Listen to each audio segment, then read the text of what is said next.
ایک مرتبہ جنگل بیابان میں مجھے رات ہو گئی. ہر طرف سناٹا طاری تھا اور دور دور تک آبادی کا نام و نشان نہ تھا. جب آدھی رات گزر گئی تو اچانک ایک سمت سے گدھے کے چیخنے کی آواز آنے لگی. خدا کی قسم صبح تک وہ آواز مجھے سنائی دیتی رہی. نیند مجھ سے کوسوں دور تھی. میں نے وہ رات جاگ کر گزاری.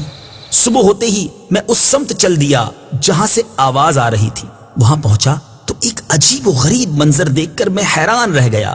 وہاں ایک قبر تھی جس میں ایک گدھا گردن تک دفن تھا. اس کے سر اور پیٹھ سے مٹی ہٹ چکی تھی. اس بھیانک منظر کو دیکھ کر مجھ پر کپ کپی طاری ہو گئی.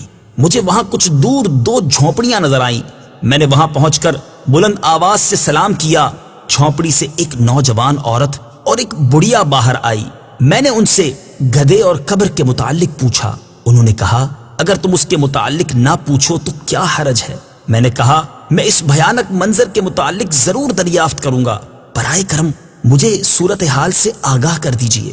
عورت نے کہا اچھا اگر تم سننا ہی چاہتے ہو تو سنو.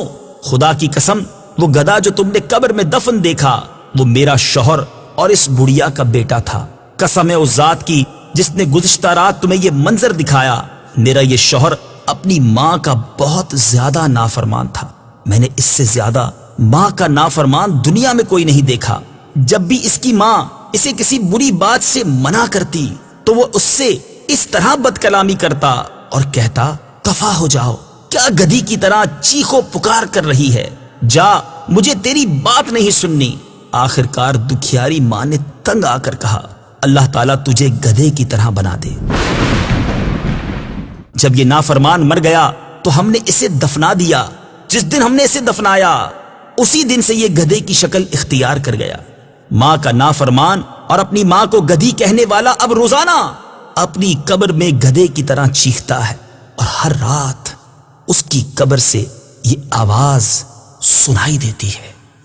حضرت سیدنا ابو حازم علیہ رحمت اللہ دائم فرماتے ہیں مجھے کسی شخص نے عبرت ناک واقعہ یوں سنایا